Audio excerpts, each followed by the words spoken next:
I'm Stan Grapp. We're coming to you live from Sydney tonight. Joining me on the panel, constitutional lawyer and author Shireen Morris, New South Wales Liberal MP Julian Leeser, who chairs the Standing Committee on Indigenous Affairs. Australia's first female Minister for Indigenous Australians, Linda Burney. Member of the Indigenous Voice Senior Advisory Group, Chris Kenny. Priest, human rights lawyer and academic, Frank Brennan. And joining us for part of tonight's discussion, we have Gail Mabo, daughter of land rights campaigner Eddie Koiki Mabo. She joins us from the library named after her father from James Cook University in Townsville. Please make everybody feel welcome. My question is for the panel, in particular for Gail Mabo. I'm just wondering what you think the biggest impact of the Mabo decision has been for Indigenous Australians. Gail. Well, for me, I think it has been the recognition of Indigenous peoples on their country by doing acknowledgements of country and acknowledging those who are still there on their lands and giving them the opportunity to speak their language, do their dance and share their songs. So therefore, for me, that's the greatest step forward, is just acknowledging them who has always been here and will always remain to be here and be the First peoples of this country. And Gail, when you reflect on the 30 years and what's been achieved, what still remains, do you think? What would your father think today, looking at what's happened, but also the road ahead? Well, I think that comes down to where are we now? Because if we're stepping into a new government and we're stepping into that whole where the government wants to see change, and also that whole momentum of what Mabo has done and what Mabo can do in the future, because Mabo isn't just about land. Mabo is about a lot of things, and it's how you apply that to what you need to do to move forward. Because Dad has just given you, the path. It depends on what you pick up off that path to help you move forward and help you understand where we need to go. Because one door's open, now it's time for the next door to be open. So maybe we can do that as a collaborative to move things forward. Frank Brennan, when we consider your father's legacy, take us back to that moment. What did it mean to him to be involved in that case and write that lead judgment? Oh, I think probably for him it was the culmination of being an honourable lawyer and Australian citizen. When I think of his history, a lot of talk about the Pacific at the moment, isn't there? He in the 1960s was called into a big case in Fiji, which turned out to be about the land title of Fijians. And for him as an Australian, this opened his eyes. He came back, the Whitlam government was elected, and he was appointed as the lawyer for the Aborigines of the Northern Land Council in formulating the Aboriginal land rights in the Northern Territory.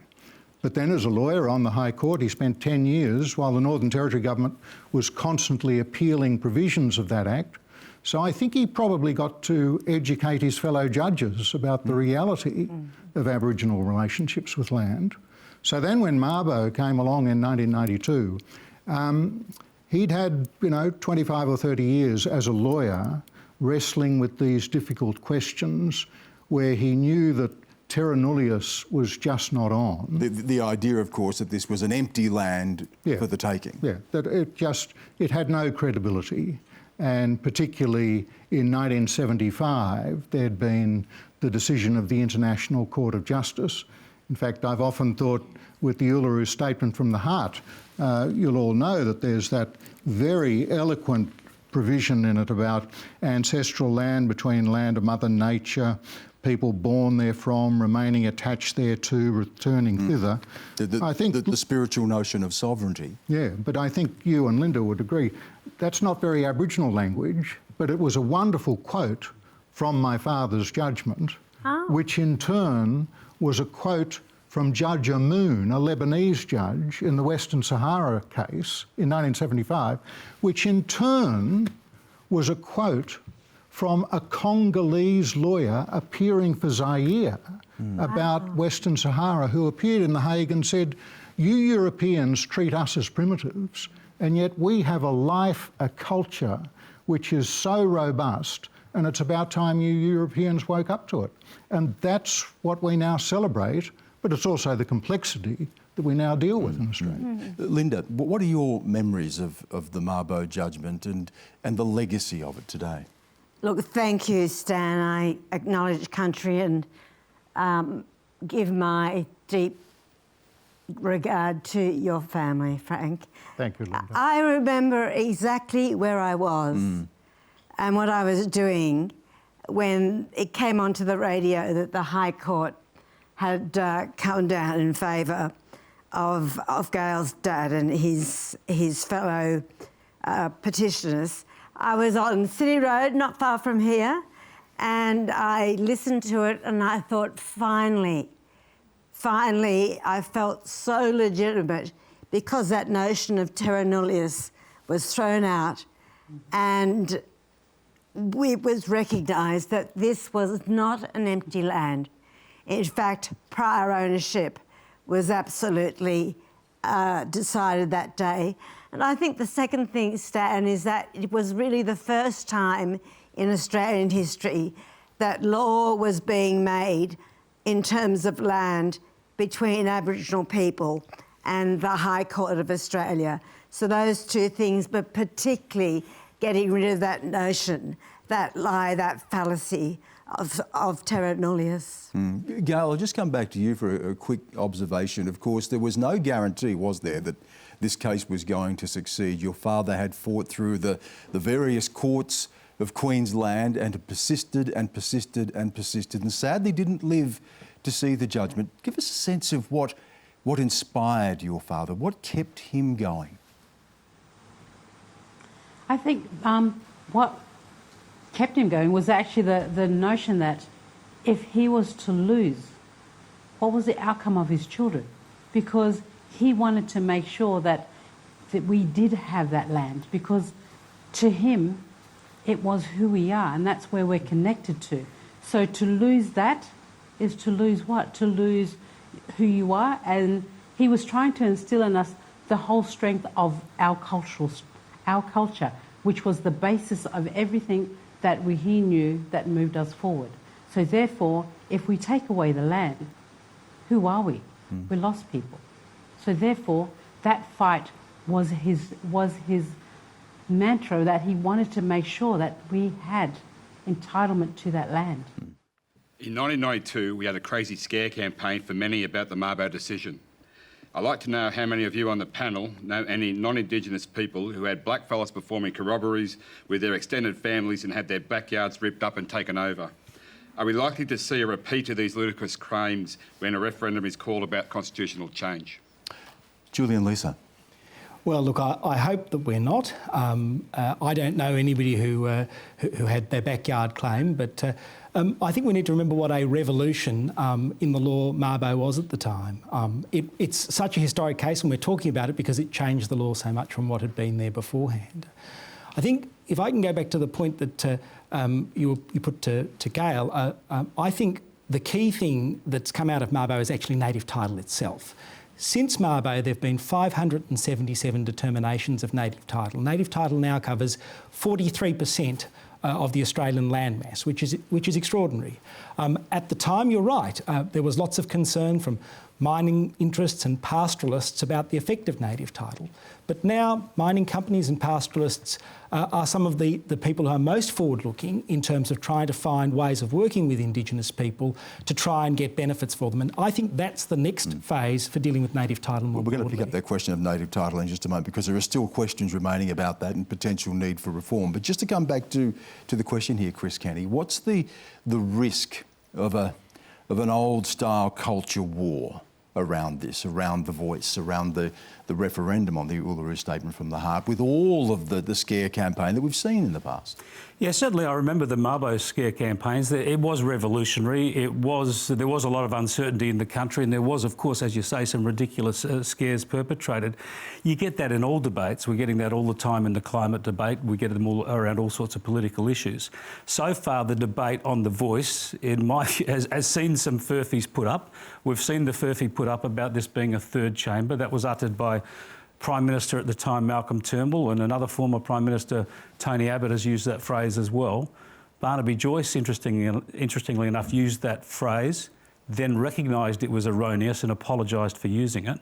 But that's not an outrageous scare. But there's been the other point about the voice that we hear all the time, and I'll continue to address this in public debate and in what I write, is that it's divisive, is that it's racially divisive. And to me, this is a perversion of a debate. This is a measure entitled to redress Indigenous disadvantage, to be fair and just to Indigenous people in our country. Is that what won you over? Because, you know, from a conservative political position to embrace the idea of the voice, what was it that convinced you? Because of the potential to have better outcome? Was that the thing that won you? The two things that won me over, and Shireen and I were talking about this in depth many, many years ago, 7 or 8 years ago, I suppose.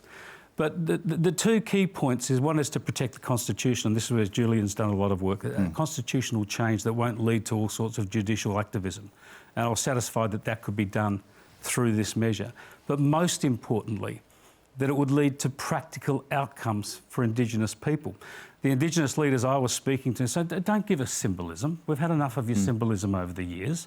Don't just make some quaint reference to us in the preamble to the Constitution. What does that deliver for Indigenous Australians? But through this measure, there can be an enduring guarantee that Indigenous Australians are consulted about laws made to impact on them. What could be fairer? What could be more just? And you're actually then recognising Indigenous Australians in the Constitution in a practical and useful way, so that when they give feedback from the grassroots to government, it will help deliver better education outcomes. It will help deliver better health, better prosperity, job opportunities, better law and order. These are all the practical things that people like Jacinta Price and other conservative politicians want to see. Well, the voice is a way to help deliver it. Shireen Morris, as Chris said, you've worked across the political aisle. You ran for Labor in the Senate at the recent election. You're also an Indian Australian, and I'm wondering what multicultural Australia, and I know you can't speak for everybody, I don't want to put that onto you, but is there a sense of what people who don't necessarily share the colonial legacy of the country feel about something like the Uluru Statement from the Heart? Absolutely, and I think there's this growing sentiment in the Australian community, particularly among multicultural Australians and, interestingly enough, multi-faith Australians. So just last Friday, there was a joint resolution released by all the peak religious organisations of Australia. But it's not just in those who have this empathy of shared historical experience with, you know, colonial powers overseas. I do really believe there is a deep reservoir of goodwill amongst Australians in favour of this issue.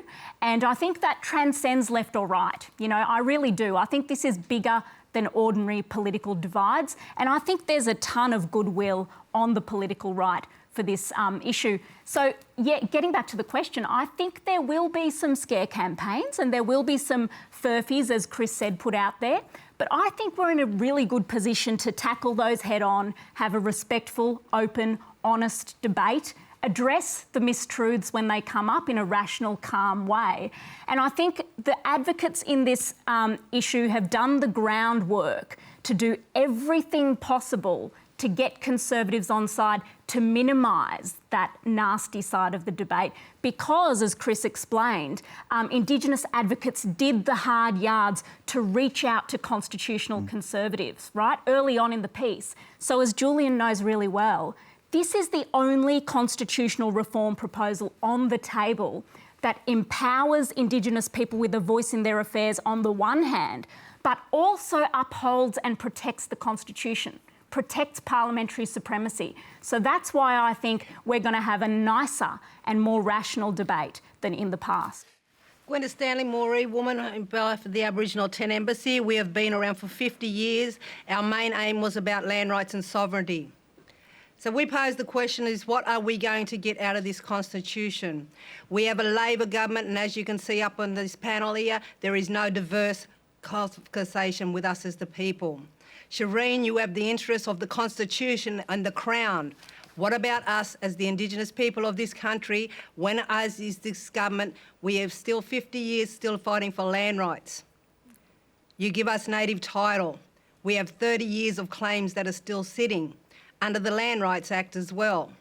When is this government and the Australian government going to address the Holocaust of the genocide in this country? The reparatory justice and land back. We do not support the Uluru Statement. I was one of those delegates that was threatened. I was also one of those delegates that was locked out of the Constitution Summit meeting. I would like to know what is in this Constitution and how will it benefit us as Aboriginal people in this country?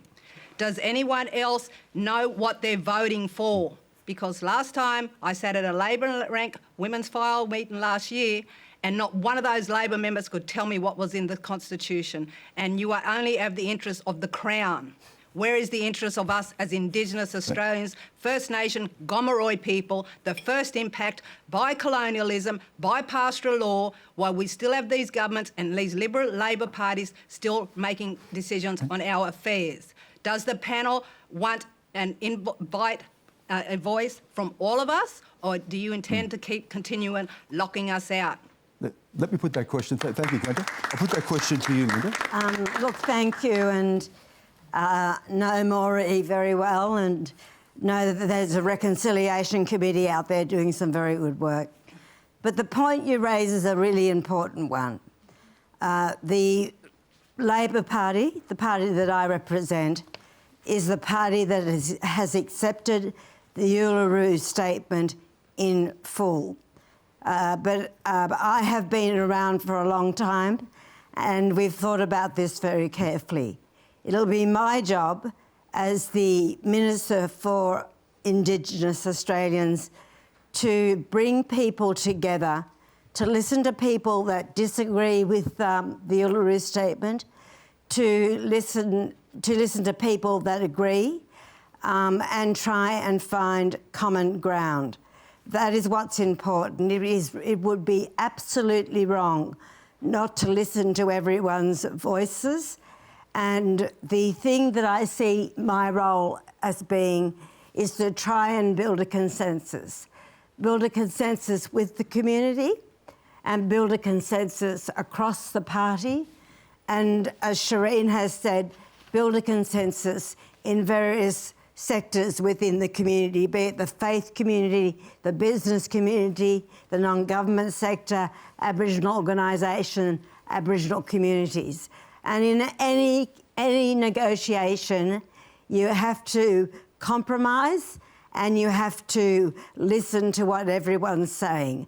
I would like to think, in a direct answer to your question, that if we can change the Australian Constitution, as much like Chris was saying, it will address social justice issues for our people, because there will be a group of elected people that will have a say on the laws that affect Aboriginal people.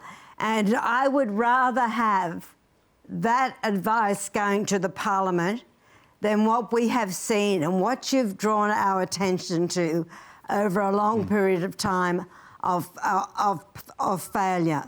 So this is an opportunity to get the voices of our people into the Parliament and an opportunity to stop the things that haven't worked and to make changes to not only the Constitution but social justice outcomes as well.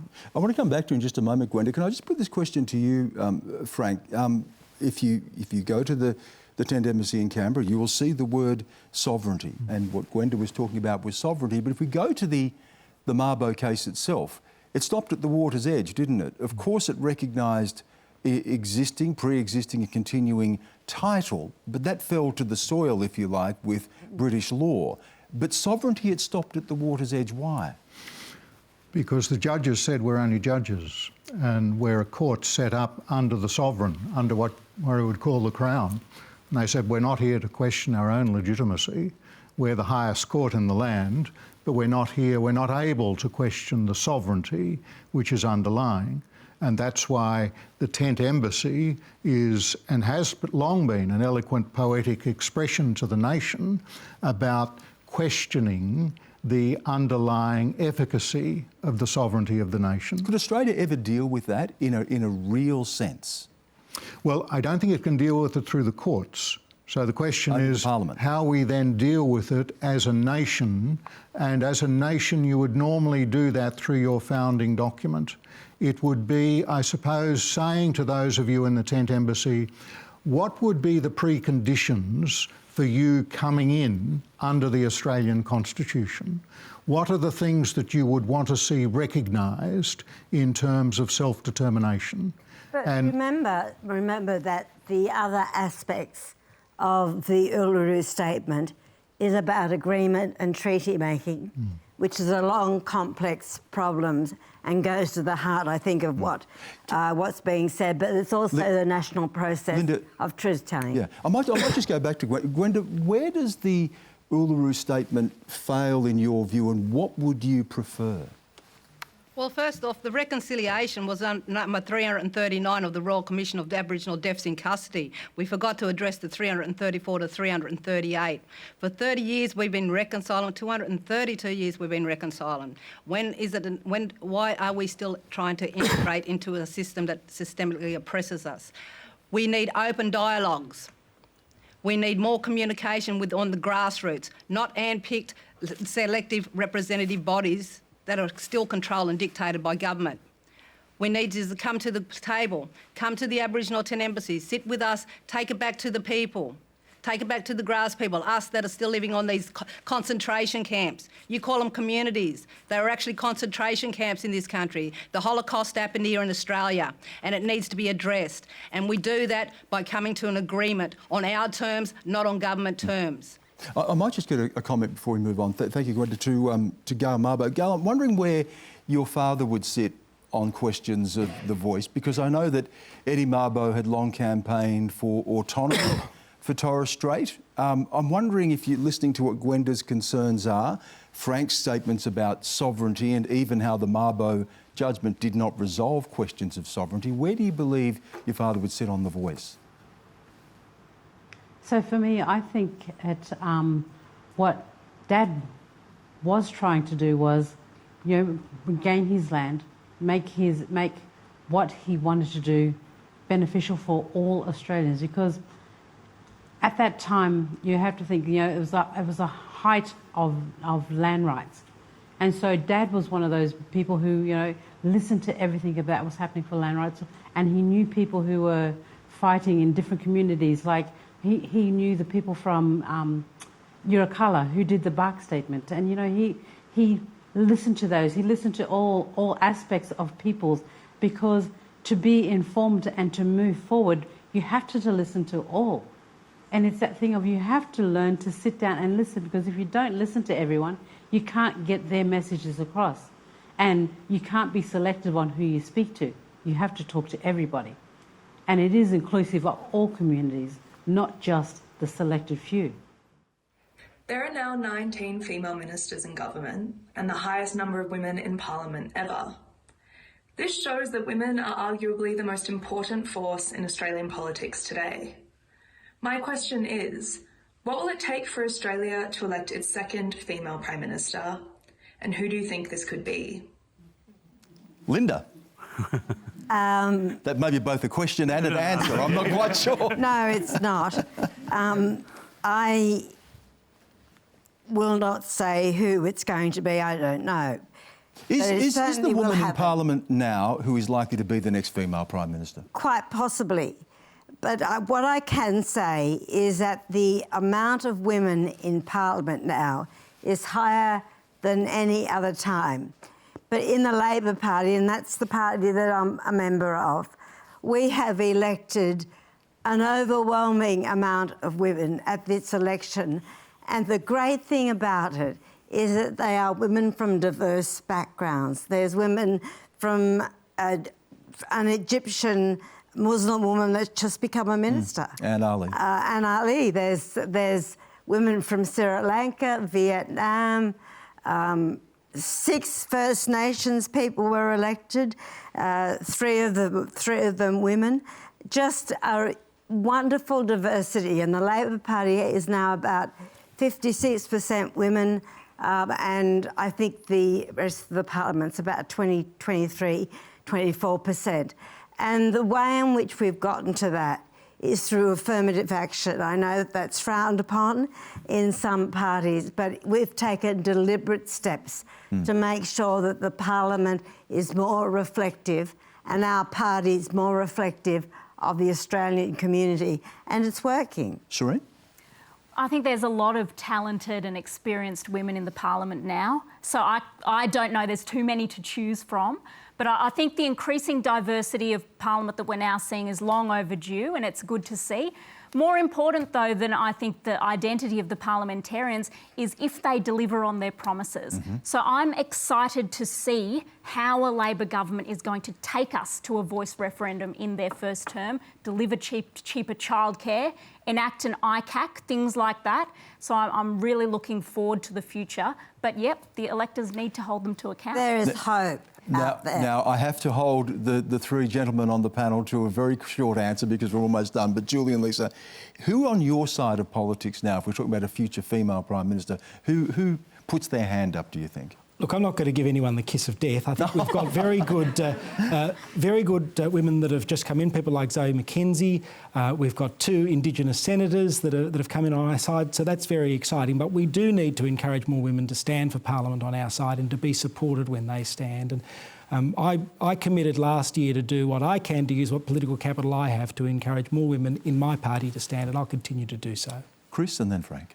Look, I would have thought that Tanya Plibersek was looking one of the most likely, but that's why she's been sent to the bush to buy a new pair of R.M. Williams and a Dryzerbone and see what happens out there, see how Albo goes. But I think the Liberals need to address this. I think they need to look at quotas because targets haven't worked. A target is just a quota that you don't have to meet. So I think when it comes to female representation, then I think it's one case where you could justify a quota because Parliament's supposed to be representative. You need to make sure that's the most important difference between us. It doesn't matter what religion we are, what race we are, what our sexuality is. The one fundamental difference in humans is male and female, and we should try and have reasonably equal representation of them in Parliament. I can be very short. As a Catholic priest, I'm not competent to comment. Indeed. We'll save that one for another day. Frank, thank you so much. And again, thank you for your father's service to our country. It was Pleasure. an extraordinary achievement.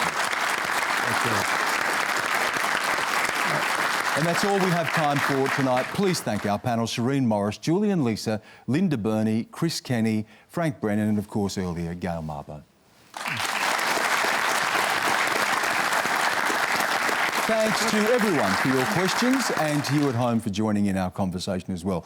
Virginia Trioli is in the seat next week. She'll be with you live from Sydney, exploring the power of performance, joined by a panel of artists and thinkers, including music legends Darren Hayes, Katie Noonan, and cook, writer and TV presenter Adam Liao.